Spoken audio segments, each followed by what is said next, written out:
Llegamos hoy, amigo oyente, a la conclusión de esta epístola a los Hebreos y sentimos que no hemos tratado con esto de la forma adecuada o completa, o quizá como deberíamos haber tratado con esta epístola. Hemos tratado de hacer lo que se dice aquí y es exaltar, ensalzar la persona del Señor Jesucristo. Esta epístola dice que Él es superior a todo. Y el escritor aquí está escribiendo a los hebreos, y Jesucristo es superior a todo lo que se menciona en la religión que fue dada por Dios a los judíos. Ahora él resume todo y en el versículo 8 de este capítulo 13, el último capítulo de esta epístola a los hebreos, el escritor dice, Jesucristo es el mismo ayer, y hoy, y por los siglos. Tratamos de decir algo en cuanto a esto en nuestro programa anterior, que Él es el mismo en sus atributos, que es el mismo en sus actitudes, es el mismo en su amor, y es el mismo en su persona, y Él nunca cambiará. Él no es ya un bebé allá en Belén. Él no está recorriendo ahora la tierra haciendo el bien, sino que se encuentra a la diestra de Dios, y es Jesucristo. Él es humano, pero también es Dios. Él era muy humano cuando estuvo aquí. Él se cansaba y descansó junto al pozo de agua porque estaba cansado. Él era muy humano. Él le dijo a esa mujer que vino a sacar agua de ese pozo, usted recuerda, que él podía darle agua de vida y que no tendría sed jamás. Ahora ningún ser humano podría decir eso. Solo Dios puede hacerlo. Él se encontraba en el mar de Galilea y se desató una tormenta y él estaba durmiendo en el barco. Realmente estaba cansado. Él se cansaba porque era humano. Y los discípulos le despiertan, y él miró a la mar y la reprendió. Él calmó la mar. ¿Por qué? Porque Él es Dios. Él se paró también cerca de la tumba de Lázaro, su amigo, un hombre a quien él amaba, y lloró.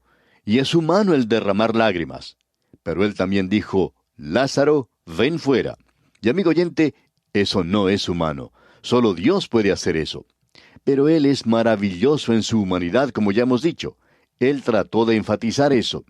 Y nosotros hacemos eso al entrar aquí en la última porción de esta epístola a los Hebreos. Él le conoce hoy, amigo oyente. Él le comprende. Él es nuestro gran sumo sacerdote y es capaz de salvarnos hasta lo último. Queremos compartir ahora una porción de un escrito del Dr. Scofield. Él dice, en primer lugar, según me parece a mí, esta amabilidad y agrado o hermosura de Cristo consiste en su naturaleza humana perfecta. ¿Estoy siendo comprendido? No quiero decir que Él era un humano perfecto, sino que Él era perfectamente humano. Lo es en todo, menos en nuestra naturaleza pecaminosa y malvada. Él es uno con nosotros. Él crecía en sabiduría y en estatura y en gracia para con Dios. Él trabajó, lloró, oró, y Él amó. Él fue tentado en toda forma como nosotros, pero sin pecado. Con Tomás nosotros le confesamos a Él Señor y Dios. Le adoramos y le reverenciamos. Pero amigo oyente, no hay ningún otro que pueda establecer con nosotros tal intimidad, que pueda llegar tan cerca de nuestros corazones humanos. No hay nadie en este universo de quien tengamos tan poco miedo. Él entra tan sencilla y naturalmente en nuestro siglo XXI y vive como si hubiera crecido en la misma calle con nosotros. Él es maravilloso. Es el mismo ayer y hoy y por los siglos. Él tiene atracción aún para aquellos que son radicales. Como usted puede apreciar, no era la persona de Jesucristo la que hacía que la gente se alejara de Él, sino su enseñanza. El Hijo del Hombre no vino para ser servido, sino para servir y para dar su vida en rescate por muchos. Y la gente no gustaba esa clase de enseñanza, de que Él iba a morir en la cruz. Usted recuerda que aún Simón Pedro dijo, Tú eres el Cristo, el Hijo del Dios viviente. Y él también le reprendió en esa oportunidad y dijo, cuando el Señor mencionó que iba a morir, Lejos esté de ti, Señor. El Señor es alguien que cuando los hombres entraban en contacto con Él, podían encontrar gracia y verdad, podían encontrar dulzura y fortaleza, podían encontrar mansedumbre y majestad, podían encontrar amor y vida. Él atraía a la gente, pero cuando Él murió en la cruz, esa cruz llegó a ser una ofensa, y aún lo es. Pero Jesús aún es atractivo. Aún los radicales hoy se sienten atraídos hacia Él. En cierta ocasión, uno de esos grupos llevaba un cartel que decía, Jesús sí, Iglesia no. Amigo oyente, allí se condenaba a todos nosotros, a todos los cristianos hoy. Nosotros, por cierto, que no estamos representándolo a Él como debemos y como es Él. Él es atractivo y usted debería conocerle. El apóstol Pablo, quien llegó a conocerle, descubrió aún al fin de su vida que quería conocerle mejor. Él decía, que llegue a conocerle y el poder de su resurrección. Y nosotros también podemos decir que nuestra ambición es conocerle a Él y predicar su palabra. No podemos pensar en ninguna otra cosa que sea mejor que eso, porque Jesucristo es el mismo ayer y hoy y por los siglos. Vamos a continuar con nuestro estudio donde lo dejamos en la última oportunidad, pero queremos mencionar antes algunos puntos sobresalientes porque hay algunas cosas muy importantes que debemos destacar en esta sección en particular. Así es que vamos a devolvernos un poco y vamos a leer el versículo 10, que dice, «Tenemos un altar del cual no tienen derecho de comer los que sirven al tabernáculo». Ahora, el altar no es la cena del Señor. Ese altar se encuentra en el cielo hoy. Nosotros tenemos un trono de gracia al cual podemos entrar en el presente. No tenemos ningún altar en esta tierra. No hay nada como eso aquí, amigo oyente.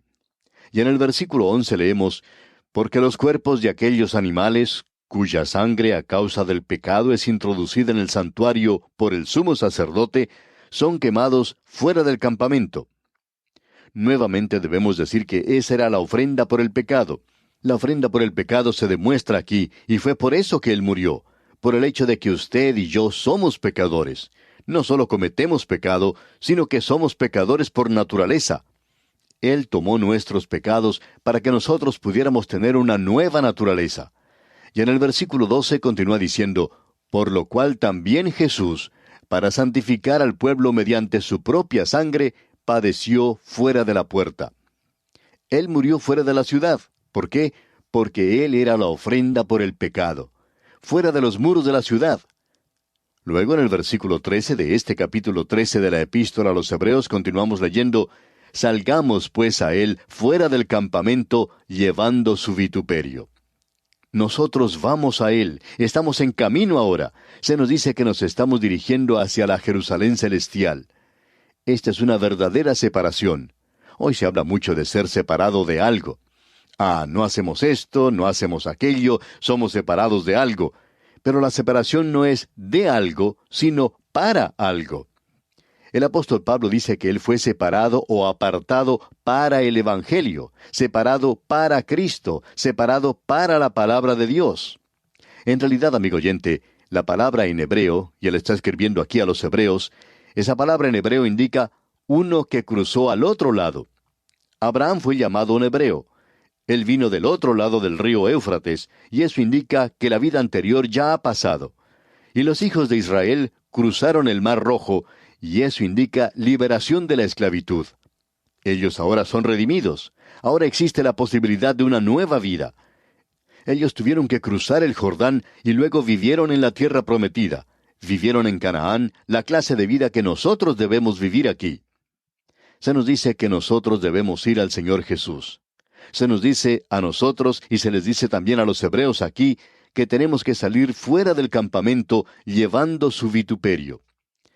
A la gente no le gustaba dejar el templo y la religión, y hay muchos creyentes que están tan envueltos en iglesianismo, si me permite la expresión en este día, y piensan que porque son miembros de una iglesia son salvos. Hay muchas personas que necesitan alejarse de los ritos y que necesitan apartarse de la religión y llegar a Cristo mismo. Venga a Él, amigo oyente. Esa es una verdadera separación y de paso, digamos, una verdadera salvación. Se nos habla aquí que nosotros debemos avanzar y se nos dice que tenemos que ir, en el versículo 15, a una vida espiritual del creyente. Leamos el versículo 15. Así que ofrezcamos siempre a Dios, por medio de Él, sacrificio de alabanza, es decir, fruto de labios que confiesan su nombre. Nosotros somos sacerdotes y nos podemos ofrecer a nosotros mismos a Dios, como hemos visto en el capítulo 12 de la Epístola a los Romanos. Podemos ofrecer a Dios nuestro dinero, y eso lo vemos en la segunda Epístola a los Corintios, capítulo 8. Podemos ofrecer a Dios nuestra alabanza, eso lo tenemos aquí. Y luego podemos ofrecer nuestras acciones de hacer el bien, y eso lo vemos aquí mismo en el versículo 16, donde dice, escuche usted, «Y de hacer el bien y de la ayuda mutua no os olvidéis, porque de tales sacrificios se agrada a Dios». Cuando usted lleva un canasto de frutas a una persona que ha estado enferma por mucho tiempo, algún anciano, a ese maravilloso Hijo de Dios, que todos los demás han olvidado, entonces usted es un sacerdote ofreciendo sacrificio a Dios, un sacrificio que le agrada a Dios. A Él le agrada que usted haga eso. A veces, cuando nosotros mismos estamos enfermos, podemos enviar cartas a otras personas y ayudarles a ellos a recuperarse o a pasar esos momentos de enfermedad en compañía del Señor. Se puede escribir cartas muy hermosas y a nosotros nos gusta recibir eso cuando estamos enfermos. Eso es un sacrificio que agrada a Dios. Y de eso es de lo que estamos hablando aquí, amigo oyente. Si el cristianismo no puede ser algo práctico, entonces no es bueno. Lo que estamos tratando de decir, amigo oyente, es que el Señor Jesucristo se encuentra en el cielo a la diestra de Dios. Allí es donde está la cabeza de la iglesia.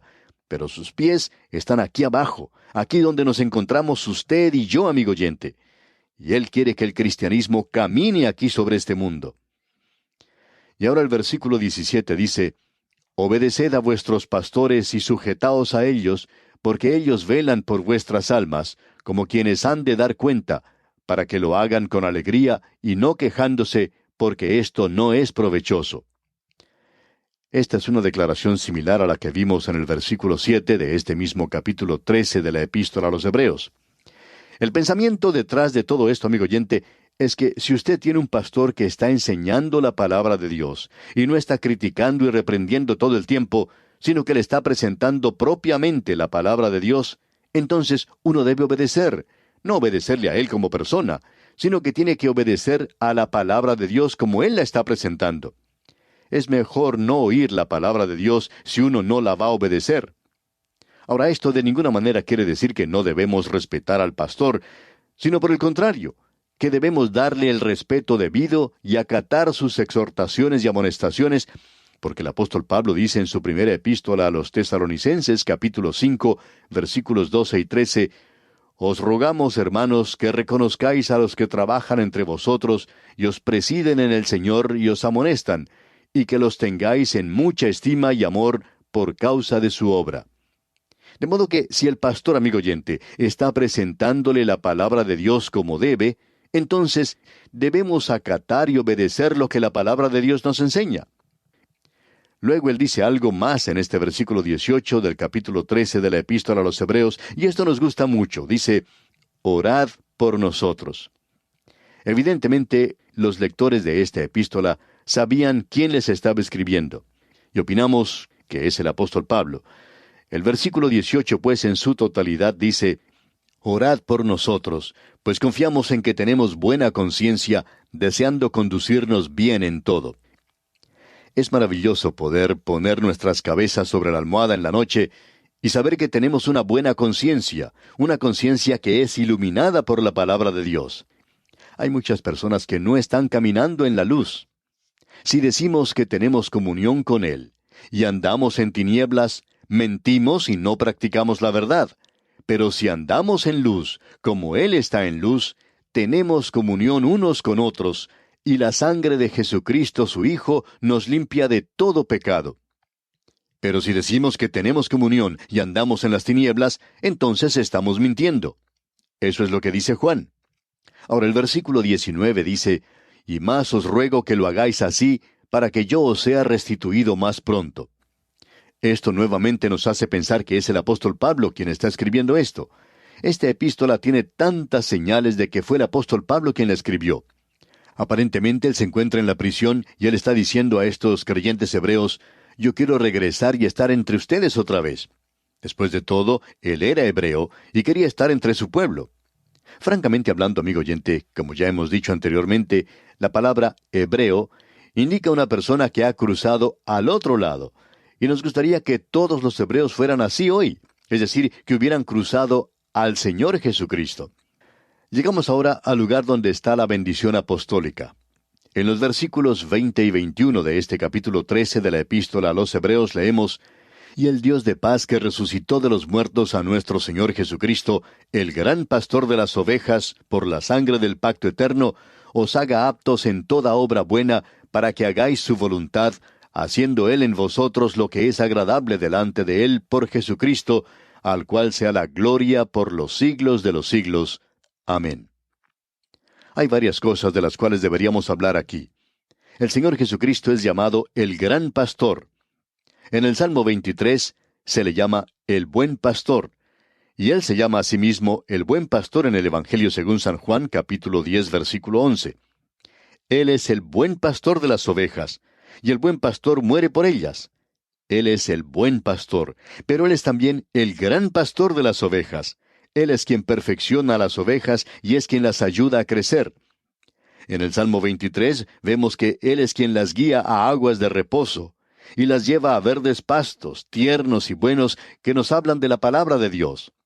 Y luego, en la primera epístola del apóstol Pedro, capítulo 5, versículo 4, vemos que Él es el príncipe de los pastores. Él murió en el pasado como el buen pastor. Hoy, Él es el gran pastor y regresará un día como el príncipe de los pastores y vendrá a buscar a sus ovejas. Él comenzó con 100 ovejas. ¿Y sabe usted, amigo oyente, cuántas ovejas se va a llevar al cielo? No se va a llevar a 99. No, amigo oyente, Él va a llevar 100 ovejas. Todas ellas estarán con Él allí. Aquí se nos dice que el Señor Jesucristo es el gran pastor de las ovejas por la sangre del pacto eterno. Esto es algo muy importante de notar aquí, y su sangre es la base de todo pacto que Dios ha hecho, y se nos dice que nos hace perfectos. Creemos que aquí tenemos el propósito de esta epístola a los Hebreos. Se nos dice que debemos ir a la perfección. Ahora, ¿qué es lo que quiere decir? Indica que debemos madurar, de que ahora uno ya es un hijo crecido de Dios. Y es algo maravilloso poder ver a un bebé recién nacido.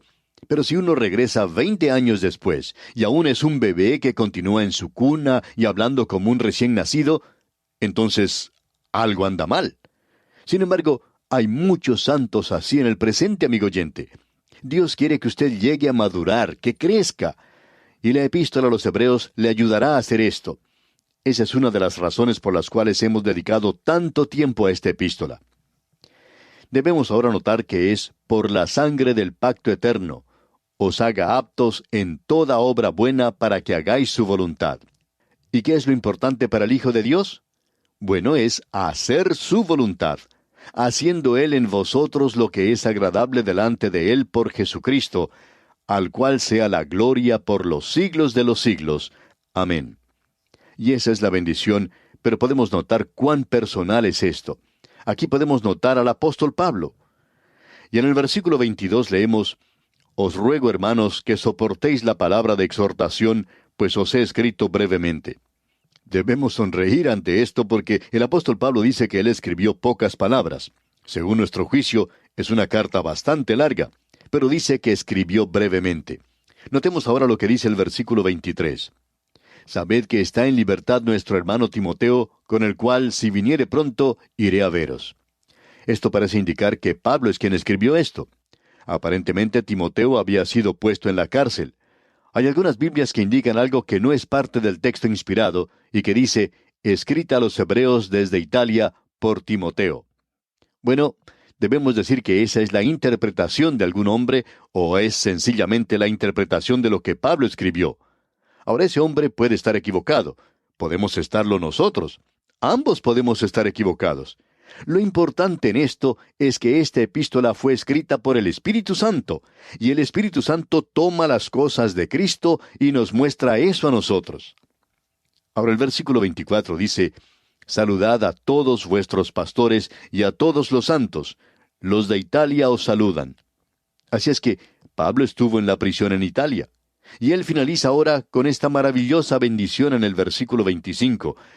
Y con esto finalizamos también nosotros nuestro estudio, porque no podemos agregar nada más a esto. No podemos interpretarla porque se interpreta a sí misma. El versículo 25 dice, La gracia sea con todos vosotros. Amén.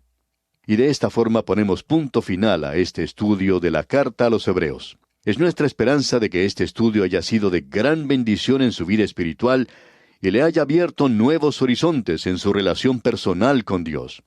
Que Dios le bendiga abundantemente.